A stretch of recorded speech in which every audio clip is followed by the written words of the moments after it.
vocês, tá? Vai ser formações vegetais, tá? Mundiais e brasileiras, tá? Também vai cair formações vegetais, tá? Tanto as mundiais quanto as brasileiras, tá? Lá do capítulo do livro. E vai cair domínios morfoclimáticos brasileiros, tá? Eu dividi esse conteúdo em duas partes porque é muito extenso, tá? Mas lá no livro de vocês é um só capítulo, tá?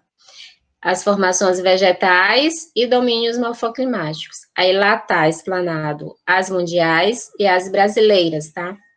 Então, as brasileiras, lógico, tá? Tem algumas, tá? Que também são consideradas mundiais, tá bom? E tem aquelas também que são consideradas só brasileira, tá? Que é o caso da caatinga, tá? Esse domínio morfoclimático, tá bom?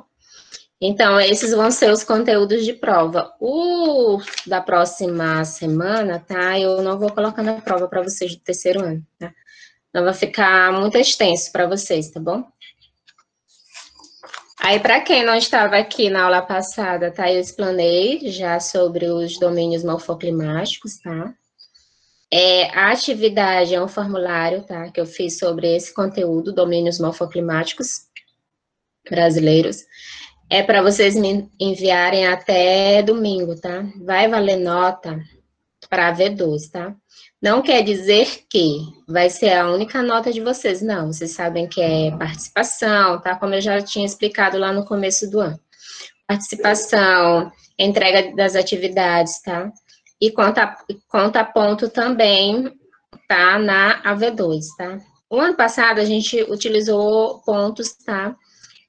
Da eletiva, tá? Para a V2. Então, vocês estão inseridos nas eletivas, então vai ser também agregado pontos, tá? Só que ainda não sei quantos pontos vão ser agregados, tá? Não sei se vai ser 2, como foi no ano passado, tá bom? Vocês têm alguma dúvida acerca dos conteúdos das provas, tá? E das atividades que vão valer nota para a V2? Nenhuma, professora. Quem já me enviou as atividades para o e-mail, eu ainda não respondi, tá? Porque eu costumo responder quando eu vou corrigir essas atividades, tá? Aí, no momento que eu vou corrigindo, eu vou respondendo, tá? Recebido. Mas quem me enviou, eu recebi, tá bom? Tá lá no meu e-mail, tá? Aí depois eu vou fazer as anotações, tudo direitinho e agregar as pontuações, tá? Vou mostrar aqui para vocês, tá? O formulário, tá bom? Vou colocar aqui para vocês darem uma olhada. Que é necessário, tá? Por mais que a gente explique, mas tem coisas que a gente tem que mostrar para vocês poderem entender, tá? Tem coisas que só olhando. Só um momentinho que eu vou colocar a tela para vocês.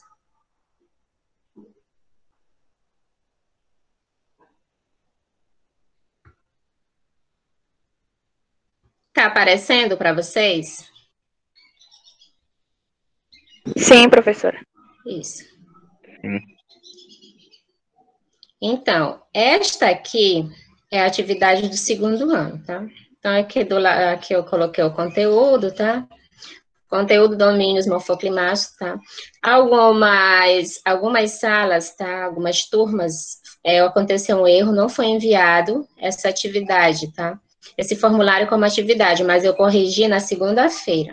Então, todas as turmas que não estava lá o formulário como atividade dessa semana, eu enviei para o tutor de turma, de cada turma, para repassar para as turmas, tá? E eles me confirmaram que foi enviado, tá? Alguns alunos também já me procuraram no privado e eu já enviei. Assim como eu enviei lá no grupo que eu tenho do segundo ano, aquele grupão, tá?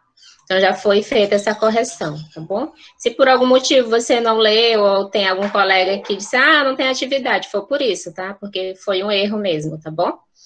Então, atividade avaliativa para o segundo ano, aí aqui, ó, também vale para a prova, tá?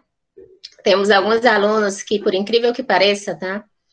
Principalmente dos que entraram agora, eles não sabem enviar, por exemplo, esse formulário, tá? Eles não sabem, por exemplo, vou colocar aqui para visualizar, para vocês, que é dessa forma aqui, que quando vocês abrem o formulário, vocês vão olhar tanto no tablet de vocês, notebook, computador, quanto no celular. Então, se você clicar lá no celular, vai ser a mesma coisa, tá? A gente que diz assim, a professora não tá abrindo, tá? Abre sim, tá? Às vezes é uma questão de você colar em outro lugar que vai abrir, tá bom? Então, aqui tem atividade, por exemplo. Esse asterisco aqui quer dizer que é obrigatório. Você é obrigado você colocar seu e-mail aqui. Então, você vai e coloca o e-mail válido aqui. Pode ser qualquer componente da equipe. Por isso que é bom todo mundo participar. Depois, identifique o nome e sobrenome dos componentes das equipes. Às vezes eu penso que eu não estou sendo muito clara. Quando eu peço assim, às vezes eu colocava, coloque seu nome, tá? Aí o aluno colocava só o primeiro nome, ou um apelido, tá? A relação que nós temos de todas as turmas, tá? No meu caso, que eu sou professora de todas as turmas do segundo ano, não tá lá apelido, tá? Tá lá o nome de vocês, o nome que vocês foram matriculados na instituição. Por exemplo, João Ricardo, tá? Tô falando um nome aqui aleatório. Só um exemplo, João Ricardo Menes Salles. Aí ele vai e coloca só Ricardo aqui, tá? Então, vai ficar difícil para eu identificar esse aluno, tá? Por exemplo, teve um exemplo hoje, foi lá no formulário do primeiro ano. A aluna botou lá o e-mail e colocou aqui na identificação, Lili. Eu vou saber quem é Lili, tá? Eu posso supor que é Liliane ou Leilane, sei lá, tá? Então, é necessário vocês colocarem, por exemplo, todo o nome de vocês aqui. Aqui, não é necessário colocar a turma aqui, porque eu coloquei essa questão aqui para vocês identificarem a turma. Por exemplo, se eu for aluna do segundo ano, Luiziana Santos Gonçalves. Aí, vírgula, vai de acordo com a organização de vocês. Bianca, sobrenome todinho, tá? Então, é necessário vocês fazerem essa identificação na hora de corrigir, tá? Eu saber quem foi que fez as atividades, tá? E lembrar de colocar o nome de todos os componentes de uma equipe. Às vezes acontece que o aluno vai e coloca aqui, grupo 5, tá? Aí marca a turma aqui, por exemplo, 204, tá? Eu considero, tá bom? Mas é trabalhoso para o professor. Eu vou ter que ir lá na lista, tá? Da turma, lá da 204, dos componentes das equipes que eu tenho salvo, para ir procurar todos os nomes, tá? Da equipe que compõe o grupo 4, tá? Então, fica bem trabalhoso para o professor. Então, não custa nada você colocar grupo 4 e o nome das equipes, se você quiser se identificar assim, tá bom? Prova é documento, tá? As atividades também. Aí, depois, quando vocês forem identificar a turma, se for da 201, você vai clicar aqui. Ou da 202, ou 203, ou 204. Você vai ter que clicar numa dessas opções. Mesmo porque é obrigatório, senão você não avança. Aí vem para vocês responderem as questões, eu coloquei poucas questões, tá? Que eu sei que vocês têm outras atividades na semana.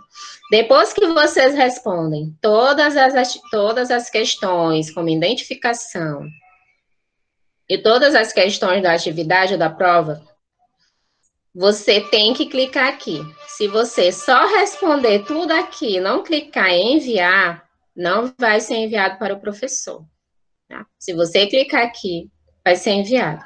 Já aconteceu muito isso. O aluno responde e fecha o formulário, tá? Não clica em enviar. O professor, ele não recebe. Aí depois fica uma teima, quando a gente vai procurar o aluno. Ah, mas eu fiz, tem certeza que eu fiz. Aí nós vamos, tá? No meu caso, eu vou procurar todos os formulários, naqueles mais de 30 formulários, tá? Se o aluno realmente fez aquela atividade ou aquela prova, tá? E é trabalhoso, tá bom? Então, só para chamar atenção, tá? Eu também expliquei para o primeiro ano como fazer esse processo, tá? Antes da prova, eu vou de novo explicar. Na próxima live da próxima semana, eu vou de novo fazer essa mesma explicação. Porque na prova a gente está com problema, tá? De identificação, principalmente, tá? E de alunos já da casa, por exemplo, do terceiro ano, tá? Estão colocando apelidos, tá? Eu não sei por qual motivo, tá? Eu não vou enviar, porque não precisa. certo? Alguma dúvida acerca? É bem simples. Tudo certo, professor. É bem simples, mas ainda temos alunos da instituição que estão colocando apelidos, tá? Ou não enviam a prova, ou não sabem fazer esse envio mesmo, tá? É natural o aluno não saber, tá? Até nós mesmos, professores, nós vamos aprendendo, tá? De acordo com o que vocês vão aprendendo, tá? Fica melhor. Nós temos exemplos de alunos que não sabem fazer esse envio, tá bom? Então, só para ficar bem claro, tá? Eu costumo procurar quando é apelido ou pelo menos coloco e-mail. Já teve casos de eu enviar o e-mail, tá? Para o tutor poder identificar esse aluno ou essa aluna. Então é bem trabalhoso, tá? E segunda chamada, tá? Quando o aluno faz segunda chamada, é o professor que é responsável pela segunda chamada. Fica mais difícil ainda. Se o aluno não fez as duas provas, por exemplo, a V1 e a V2 e a V3, coloca apelido ou coloca só o e-mail, né? Fica difícil para o professor identificar esse aluno. Então, assim, na minha disciplina, tá? Na maioria dos casos, os nomes que vão lá no para fazer segunda chamada é por essas questões, ou porque alguém do grupo não colocou o nome, tá? Ou porque não enviou, tá? São coisas que vocês têm que ter mais atenção, tá bom? Eu vou explanar o conteúdo aqui, tá? Mas esse conteúdo eu já expliquei, tá? Já tá um pouquinho saturado, tá? Aí eu vou passando e vocês vão tirando as dúvidas, tá bom? Tá.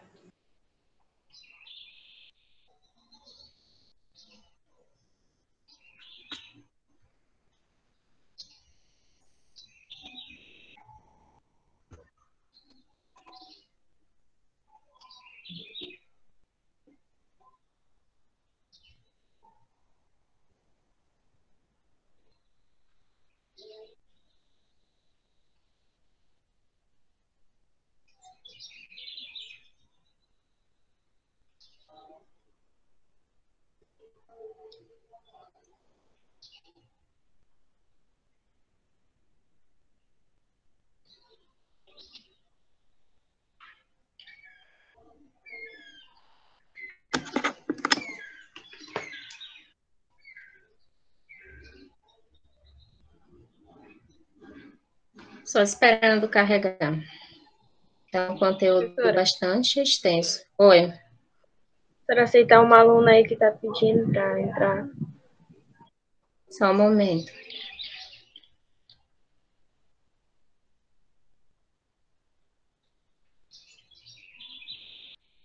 Acho que já até aceitou, né? Porque ela não apareceu ainda aqui na tela. Ela entrou?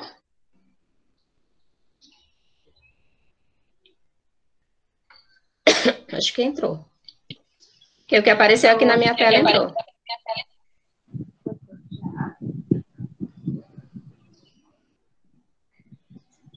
Voltar à apresentação. É porque às vezes demora um pouquinho para o programa aceitar.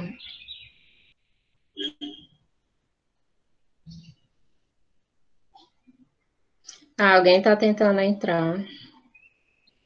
Tem uma da minha sala tentando entrar, que tá faltando aceitar. Vixe. Ah, tá. Apareceu aqui. Vou aceitar todo mundo. Deixa eu ver se entraram. Oi, Ellen. Oi. Ah, tá bem, Gilbert. Era você que estava querendo entrar? Sim. É que deu. A minha internet ficou um pouquinho lenta, acho que foi por isso. Tá bom. Boa tarde, Kerlison. Boa tarde, professora. Ah, tá bom, vou voltar lá.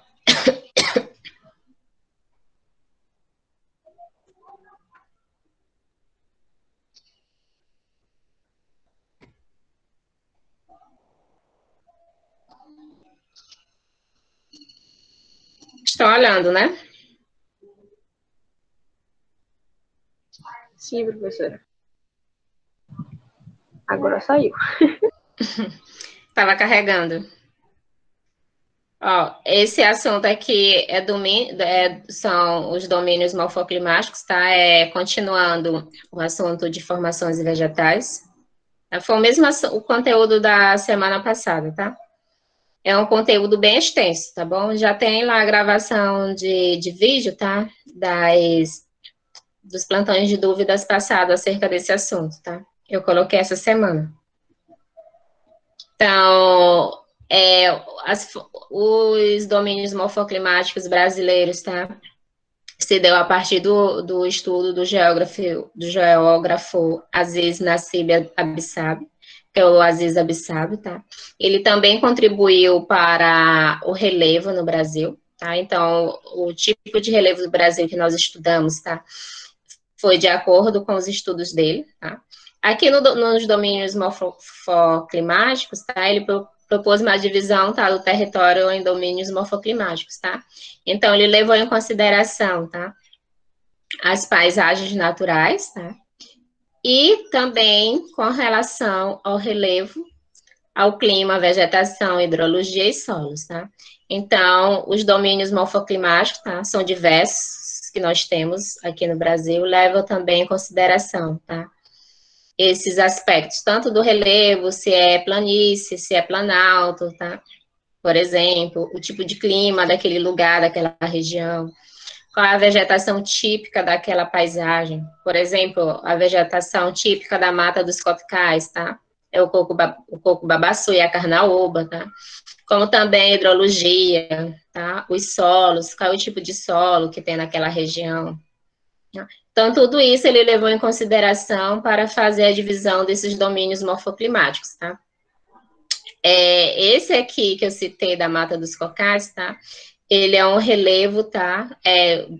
Desculpa, tá? Um domínio morfoclimático considerado de transição. Os domínios morfoclimáticos de transição são aqueles, tá? Domínios morfoclimáticos que você vai perceber, tá? Entre um domínio e outro, tá? Que é o caso da Mata dos Cocais, tá? Com o coco babaçu e da carnaúba.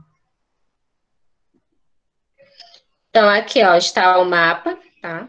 Os domínios morfoclimáticos de acordo com o geógrafo Aziz Abissab, tá? O nome dele é Aziz Nassib Abissab, mas a gente costuma chamar, se vocês forem ver nos livros, tá? Tá só Aziz Abissab, tá? Aqui tá o mapa, tá, do Brasil, a legenda é através das cores. Então, cada região do Brasil tá aqui exemplificado um tipo de domínio morfoclimático, tá? Então, quando você for ver um relevo, tá? Não sei se você já tiver essa aula, tá? Você observa, tá? Primeiro, qual é o título desse mapa, tá? Você vai saber do que trata o mapa de acordo com o título, tá? Então, aqui, domínios morfoclimáticos, tá? Então, você já vai saber que esse mapa vai tratar dos domínios morfoclimáticos do Brasil, porque aqui está representado um mapa do Brasil, tá? Depois você vai ver a legenda. Geralmente a legenda está bem embaixo, tá? Costuma ser do lado esquerdo ou do lado direito, depende da organização, tá? Do autor do mapa. Então, aqui a legenda, tá? É por cores, através das cores. Então, cada região aqui do Brasil tem um tipo de domínio morfoclimático. Por exemplo, aqui da região norte, tá? Pegando um pouco aqui do Maranhão, tá? Nós temos o domínio amazônico, tá? Já este, tá? Um vermelho mais fechadinho, tá? Por exemplo, é da Caatinga, tá? Lembrando que esse tipo de domínio morfoclimático é tipicamente brasileiro. Esse outro laranja, tá? Aqui nós temos o exemplo dos cerrados, tá? Pega aqui um pouquinho, ó, do nosso estado. A gente vai ter cerrado, tá? Mais para a região sul, tá? Aqui está o norte. Então, se você for viajar até o sul do Maranhão, você vai observar, tá? Esses domínios morfoclimáticos, tá? Mais para a região sul, é o cerrado. Aí você já vai ter um tipo de relevo mais ou menos abaulado, tá? É o caso do Planalto. Tá bom? Então, tudo isso contribui para o tipo de domínio morfoclimático dessas regiões. Este verde mais aberto, tá? É o Mares de Morros, tá? É toda essa faixa litorânea aqui do Brasil, tá bom? Pegando um pouco, pegando também até a região sul, tá? Então, nós vamos chamar de Mares de Morros. Este rosa, você vai aqui, ó, é domínio morfoclimáticos das araucárias, tá? Aqui na região sul. Temos as pradarias, também aqui na região sul. Lembrando que esse aqui das pradarias, ele não é um domínio morfoclimático, perdão, tipicamente brasileiro, tá? Também faz parte de outros países, tá? Próximos, que fazem fronteiras. E temos as faixas de transição, que esse amarelo aqui mais fraquinho. Então, nós vamos encontrar, ó, todo esse amarelo aqui mais fraquinho vai ser faixa de transição. Qual é o domínio morfoclimático que nós encontramos aqui na região Nordeste, no estado do Maranhão, tá? Que é uma faixa de transição, a Mata dos Cocais, tá? Então, ela é considerada de transição, tá bom? Então, vamos avançar. Deixa eu olhar aqui a hora para não passar. Então, domínio morfoclimático amazônico, nós vamos ter, eu coloquei aqui uma paisagem, tá? Aqui algumas características, tá? Quando vocês abriram o Drive, vocês vão perceber que vocês podem clicar, tá? Em cima, para vocês terem mais conhecimento acerca desses domínios. Então, o domínio morfoclimático amazônico predomina na região norte, sendo caracterizado pelo clima equatorial, tá? Com suas características de clima intensamente quente, úmido e chuvoso, pela vegetação de florestas equatoriais, floresta amazônica. Um relevo de planícies e depressões, também pode ser chamado de domínio equatorial amazônico, tá?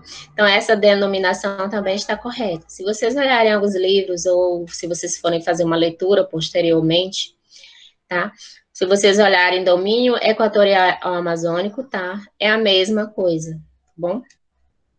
Então, você pode observar, tá, que é uma área que chove muito, tá bom? Então, tem um clima equatorial, tá? Temos o exemplo da grande floresta amazônica, tá, que está localizado nesse domínio. Tanto é que, domínio morfoclimático, tá, amazônico. Domínio dos mares de morros, coloquei aqui, tá, uma foto, uma imagem exemplificando, você pode observar nessa imagem os morros, tá? Então, aqui é a Serra da Mantiqueira, tá? O domínio morfoclimático de mares e de morros está presente na região costeira do Brasil, especialmente nas regiões norte e nordeste e sudeste do Brasil, ocupando aproximadamente 15% do território nacional, espalhado por três estados. Tá? Então, características, tá? Desse domínio morfoclimático, tá? Então, estes morros costumam ser descritos muitas vezes como lembrando uma metade de uma laranja, por exemplo, com a parte arredondada para cima e a parte plana cortada, em contato com o solo. Essa sequência de arredondamento dos mares forma um desenho que lembra ondas do mar, tá? Você pode observar, tá? Lembrando vocês que quando a gente vai falar do relevo de uma região, tá? Se é uma área de planície, uma área de planalto, tá? Que esse relevo ele tem menor altitude, então esse relevo ele é considerado antigo. Quer dizer que ele já veio perdendo ao longo dos anos sedimentos, tá? Através da água da chuva, dos ventos, tá? E através da ação humana em si. Tá? Quanto maior for a altitude, maior o relevo, tá? A altura desse relevo, o relevo daquele lugar que compõe aquela paisagem vai ser mais recentes, tá? Então, você pode fazer essa observação, tá bom? O domínio morfoclimático da Caatinga, coloquei aqui um exemplo, tá? É um lugar que não chove muito, tá? Devido às características, tá? Dessa região e devido ao Planalto da Borborema, localizado no agreste nordestino, tá? Ele impede que a umidade do oceano chegue ao sertão nordestino. Então, é um dos motivos, tá, que não chove muito nessas regiões, nesse domínio morfoclimático, tá? Então, a paisagem, ela muda muito da época da seca para a época do período chuvoso, tá? Então, a época da seca nós vamos chamar de período de estiagem, tá? Quer dizer a mesma coisa que a falta de chuva, se você for ler e ver, período de estiagem, quer dizer que tem um determinado período que não chove muito nessa dada região. O domínio morfoclimático da Caatinga está localizado principalmente no interior da região Nordeste, do chamado sertão nordestino. Já escutei muitas pessoas falando, tá? Por exemplo, lá no sertão do Maranhão, tá? Aqui no Maranhão, a gente vai ter sertão? Não, tá? A gente não tem sertão, a gente não tem, tá, lugares, tá, do nosso estado com essas características, tá? De caatinga, de sertão, tá? De lugar que não chove muito, que sofre com falta de água, tá? Nós temos um longo período de seca, tá? Assim como nós temos o nosso período chuvoso, tá? Então, se a gente for observar, por exemplo, agora nós estamos no período chuvoso. Então, a gente não vai ter sertão no Maranhão. Eu escutei muitas pessoas falando, inclusive em alguns programas de televisão, ou mesmo pessoas que vêm de fora, nós não vamos ter sertão nordestino, tá? Domínio morfoclimático da Caatinga, tá? Que é o sertão nordestino, está lá bem explicadinho lá no mapa, tá? A gente vai ter mais características, por exemplo, do domínio morfoclimático da região norte, amazônico, tá? Então, uma faixa do Maranhão, a gente tem essas características, tá? Porque nossa região, ela faz limite com a região norte, tá? Então, aqui no Maranhão, a gente não tem esse período tão intenso de estiagem. Chove muito no período de chuva, tá? É o único domínio morfoclimático e bioma que é exclusivamente brasileiro, como eu já tinha explicado para vocês, e cobre aproximadamente 11% do território nacional. Quem vai fazer o Enem no próximo ano, ou quem vai fazer o PAS, tá, que é da UEMA, costuma cair, tá? Questões acerca desse último domínio, esse único domínio morfoclimático, tá? Então, é o domínio da Caatinga. E se falar de bioma também, da Caatinga, tá bom? O domínio do Cerrado, tá? Coloquei aqui um exemplo, é toda essa faixa, tá? Que está esse bioma aqui do Cerrado, tá? Vocês observem que observam que pega aqui um pouco do Maranhão, né? Está bem aqui, ó. Isso aqui tudinho, ó. Tá. Ó, isso aqui é o Maranhão. Então, pega um pouco aqui o nosso estado, tá? Por exemplo, o domínio do Cerrado. O domínio morfoclimático do Cerrado está localizado no centro-oeste brasileiro, especialmente para a região mais central do Brasil. Observem vocês que está aqui mais na área central, tá? É do país. É uma área com vastos planaltos e famosa por ser chapadas, planaltos com topo plano, tá? Então, qual é o clima dominante desses lugares? É o clima tropical, continental, tá? É seco esse tipo de clima. Quando vocês olharem, eu já falei para vocês sobre os tipos climáticos, tá? Lá no comecinho, um dos primeiros assuntos que eu trabalho, tá? Com o segundo ano, que são os tipos de climas, tanto brasileiro quanto mundial. Então, o clima tropical continental, tá? É um clima quente, tá? E mais seco, tá? Isso quer dizer que ele tem menos umidade, tá? Esse tipo de clima, tá? Ele não sofre, por exemplo, influência do mar, tá? E do mar, por exemplo. Então, ele não tem muita umidade, ele vai ter menos umidade. Então, por isso, quando você, por exemplo, viaja para Goiás, tá? Ou para Brasília, você vai sentir essa mudança, tá? Vai ser uma temperatura menos elevada, por exemplo, lá em Goiás, tá? Se comparado com a nossa temperatura aqui, que nós estamos acostumados, e você vai ver que não é muito úmido, tá? Que é menos úmido, é seco, tá? Às vezes, quem não está acostumado, fica com problema na respiração, os lábios, tá? Chegam a rachar, tá bom? Por isso que é importante você ficar tomando bastante água, tá?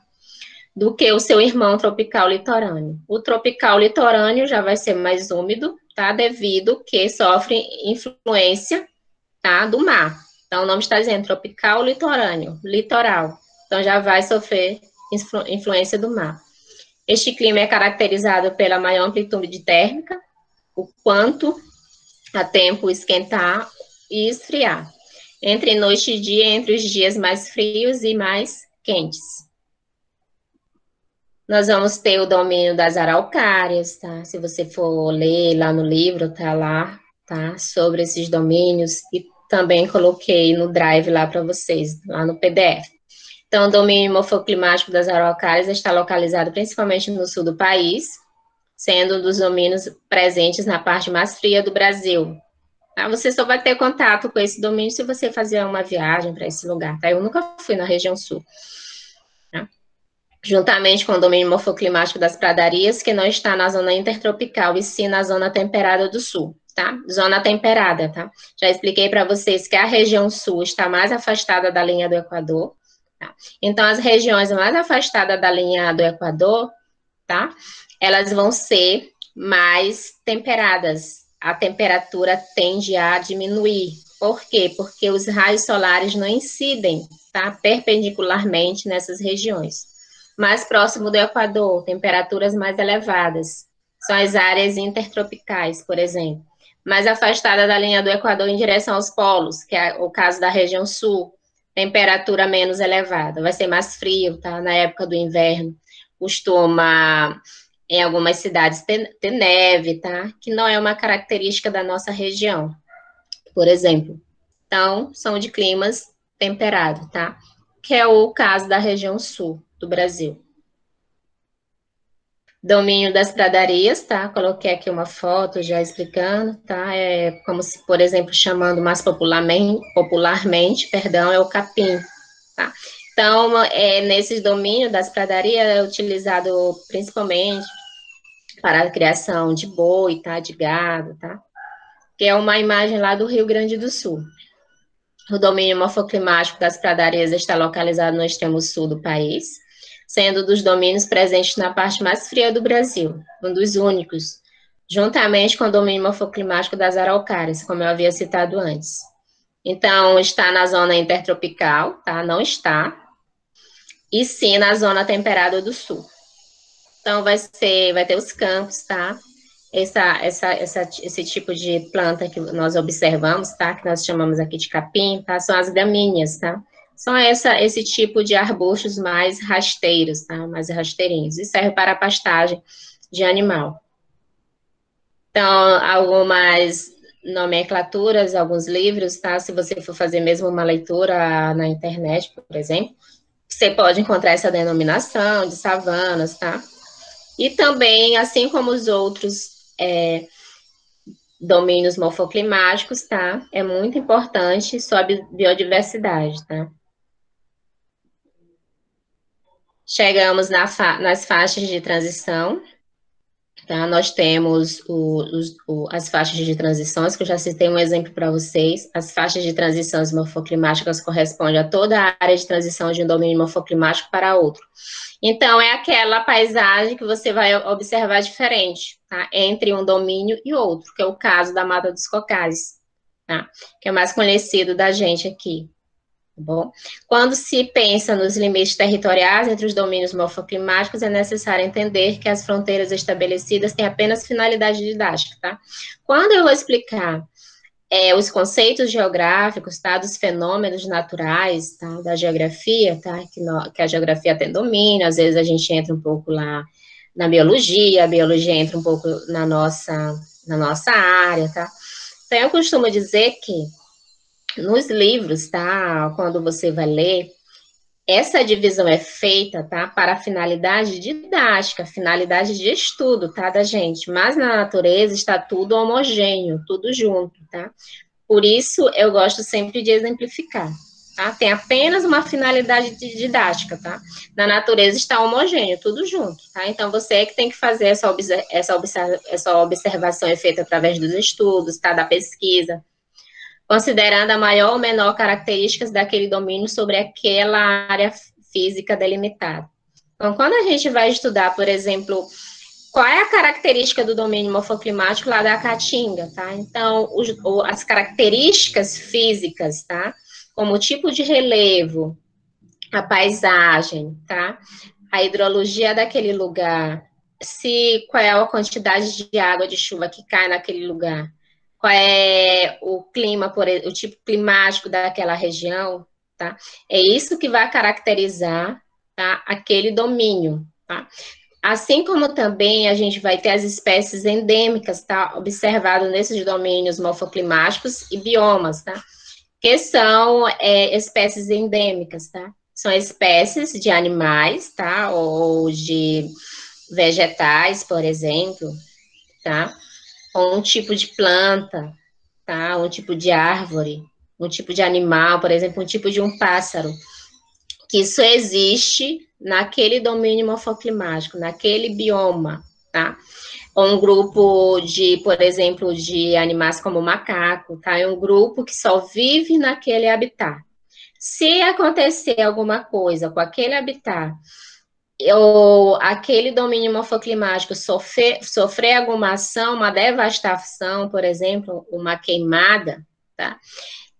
Essas espécies, elas vão ficar, por exemplo, elas podem serem extintas, tá? Porque só existiu naquele lugar, ou uma planta medicinal. Então, por isso é tão importante a preservação desses domínios morfoclimáticos, tá? Então, nós temos muitas espécies endêmicas, tá? Que fazem parte desses domínios, tá? Então, isso é uma espécie, nós chamamos espécies endêmicas, que só tem naquele lugar, naquele domínio morfoclimático, naquele bioma. A Mata dos Cocais, tá? É um domínio de transição. Coloquei aqui a imagem, tá? Do coco-babaçu e da carnaúba. A Mata dos Cocais representa um dos ecossistemas brasileiros situado no nordeste do país, tá? No meio norte do Brasil, entre os biomas da Amazônia a oeste, a Caatinga a leste e o Cerrado ao sul, tá?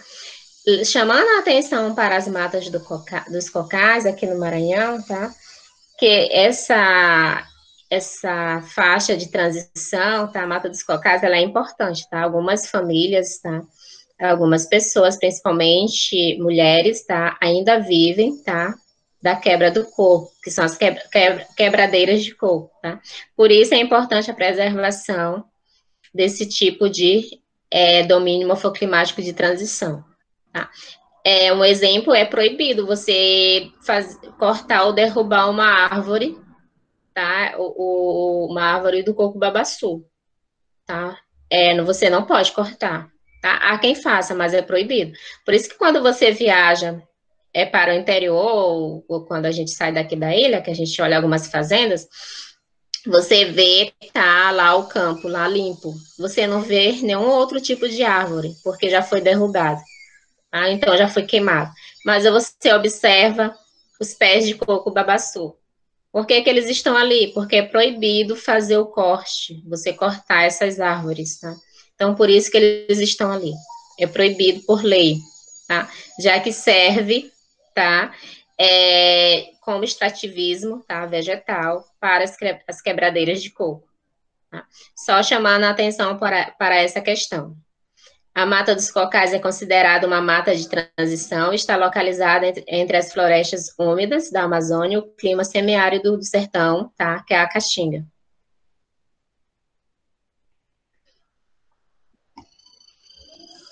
E também temos outro aqui, que é considerado de transição, que é o Pantanal, tá? O Pantanal brasileiro. Coloquei aqui uma imagem, tá? Uma das características do Pantanal é que são áreas alagadiças, tá? No período chuvoso, no período de inverno. E aqui no Maranhão nós temos uma paisagem bem parecida, tá? Com o Pantanal brasileiro, que é a Baixada Maranhense, tá? Eu sou da Baixada Maranhense, eu sou de Viana, tá? Então eu conheço esse tipo de paisagem, tá? Então, são áreas, planícies alagadiças, tá? Por exemplo, aqui no Maranhão, lá na Baixada Maranhense, o nome está dizendo Baixada, tá? São áreas mais rebaixadas, tá? No período de chuva, os lagos enchem tanto que transbordam e alguns lagos, eles ficam cheios durante esse período, tá? Que são os lagos temporários, tá? Eles ficam cheios só na época da chuva.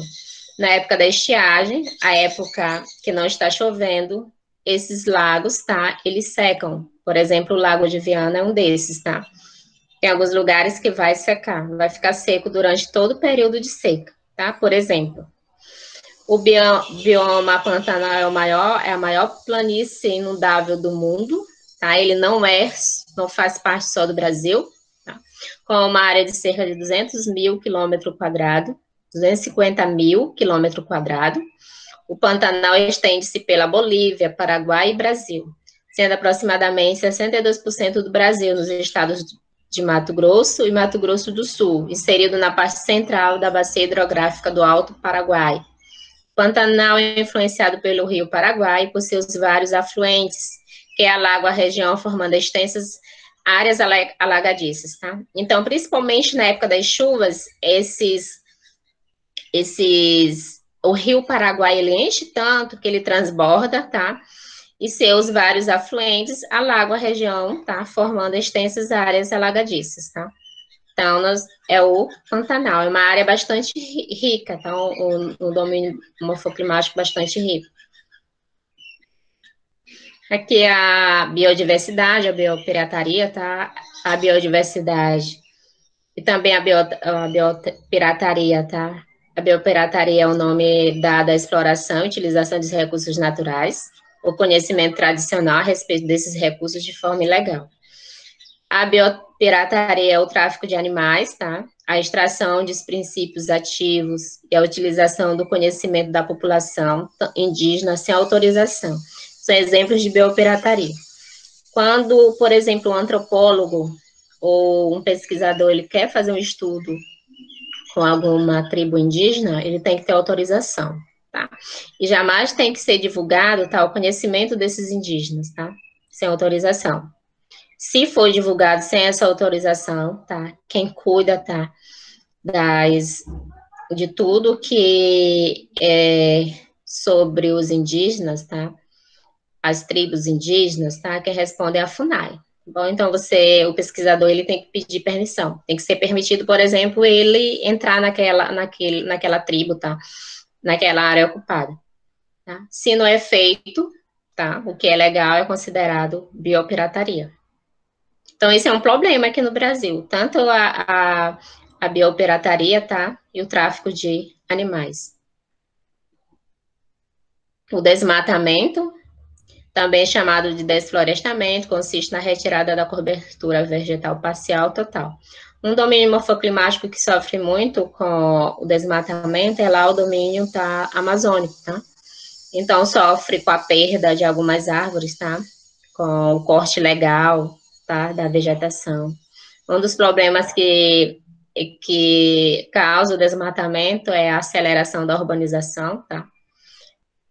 A coleta, tá, dos minerais, o extrativismo do mineral, que é a mineração, e a expansão do agronegócio, tá? Então, são um dos motivos que ocasionam o desmatamento. Desertificação é uma característica, tá? A desertificação é um processo que característica, não, é um fenômeno, perdão. É um processo que intensifica a aridez dos solos em áreas áridas, semiáridas e subúmidas. Este processo ocorre em razão das atividades humanas ou de fatores de ordem natural, como as mudanças climáticas, por exemplo, em diferentes graus de intensidade ao comprometimento da fertilidade e uso dos solos. Então, se é uma região que perde sua vegetação, tá? Não chove muito naquela região, há uma mudança climática, tá? Pode ser, tá, que essa região ela esteja se tornando um deserto, esteja passando por esse fenômeno, tá, de desertificação. Então, nós vamos ter deserto, tá, desertos quentes, tá, uma vez que as regiões polares também são consideradas deserto. Então, a gente vai ter os desertos quentes e os desertos, tá, das regiões temperadas, tá? O que caracteriza um deserto é a falta de vegetação naquele lugar, uma área devastada. Você vai olhar a paisagem e você não vai ver, tá? Por exemplo, uma paisagem igual você vê nas áreas que não são desertos, tá? Outra característica, que não chove muito nessas regiões. tá? Então, a gente vai ter os quentes, vai ter os das áreas polares, tá? É um vazio, por exemplo, um grande vazio, tá? Se você for observar a paisagem. Áreas que já apresentam escassez de umidade, quando submetidas a determinados fatores naturais ou antrópicos, transformam-se em áreas desertificadas, tá? Algumas regiões do planeta já estão sofrendo com a desertificação, tá? Aí também o fator também é a ação humana, tá? Com as construções, com a retirada, tá? Daquela vegetação, dos lugares, tá? Tudo isso contribui para a desertificação. Temos também unidades de conservação, tá? As unidades de conservações são os CS, são espaços naturais protegidos por leis. Então, é necessário que alguns lugares, tá? Sejam protegidos por leis, tá? Alguns domínios, tá? Então, essas áreas possuem características singulares relacionadas com a fauna e a flora do lugar, tá? Então, nós vamos ter, ó, aqui trouxe para vocês a lei, tá? De acordo com a Lei 9.985, de 18 de julho de 2000, instituiu o Sistema Nacional de Unidade de Conservação da Natureza. Esse órgão é constituído pelo conjunto das unidades de tá? Conservação federal, estaduais e municipais. Quais são os principais objetivos, tá? Das unidades de conservação? Proteger e conservar essas áreas, bem como as espécies em risco de extinção, preservar e restaurar os recursos e os ecossistemas naturais, valorizar a diversidade biológica desses espaços e promover o desenvolvimento sustentável e atividades de caráter científico, tá? Então, esse é o objetivo, tá? Do Sistema Nacional de Unidades de Conservação. As populações tradicionais, tá? Aqui eu estou me referindo às populações indígenas, tá? Populações quilombolas, tá? Os camponeses, tá? Então, todas essas que eu citei são consideradas populações tradicionais.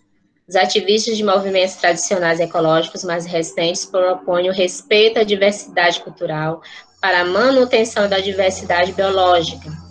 Isso significa que as populações tradicionais, como seringueiros, por exemplo, lá na região norte, tá? E quilombo, assim como os povos indígenas, são reconhecidamente fundamentais para a conservação dos recursos naturais. Também é considerado comunidade tradicional os ribeirinhos, tá? Que são aquelas populações que residem perto de rios e lagos, tá? Que vivem, tá? Da coleta e vivem da pesca, tá? Por exemplo, pode ser considerado uma comunidade tradicional, assim como dos seringueiros, tá? Esse pensar ecológico propõe também que as populações tradicionais participem democraticamente da gestão do território, tá? Até para defender seus territórios, tá? De algum empreendimento, tá? Hoje em dia nós temos muitos empreendimentos que vão prejudicar principalmente as populações tradicionais do quilombo, tá? Os quilombolas e também os indígenas, tá? E é de fundamental que essas populações possam ter garantidas condições de vida digna, alimentação, renda, serviços de educação e saúde, entre outros. Chamando a atenção para os quilombolas, tá? A duplicação da BR-135, conhecida da gente, tá? E também inclui a região de vocês, tá? De Rosário e em torno, prejudicou algumas comunidades quilombolas, tá? Então, chamando a atenção, tá? Que são povos tradicionais, tá? Então, os direitos desses povos, tá? Tradicionais têm que ser respeitados, tá bom? Então, eu acho que ainda tem mais. Temos o Sistema Nacional de Unidades de Conservação, tá? Identificado por essa sigla, tá?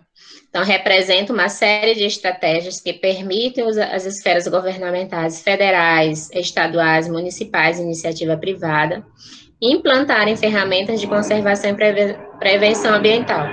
Então, tá? O sistema foi criado para integrar as unidades de conservação, tá? São as de 6. Tá? Então, o Sistema Nacional de Unidade de Conservação, Lei 9.985 de 2000, classifica as unidades de conservação em 2 grupos e várias categorias em cada uma delas. Aqui eu só coloquei os 2 grupos. Quais são os 2 grupos? Proteção integral e uso sustentável. Proteção integral tem como objetivo preservar a natureza, sendo admitido apenas o uso indireto de seus recursos naturais, com exceção dos casos previstos em leis. Já o uso sustentável tem como objetivo contabilizar a conservação da natureza com o uso sustentável de parcela de seus recursos naturais. Tá? Então, temos no Brasil o Sistema Nacional de Unidades de Conservação, justamente para preservar os 6, que são as unidades de conservação. E chegamos ao final aqui, eu só coloquei uma paisagem exemplificando a beleza, tá, desses domínios morfoclimáticos, tá?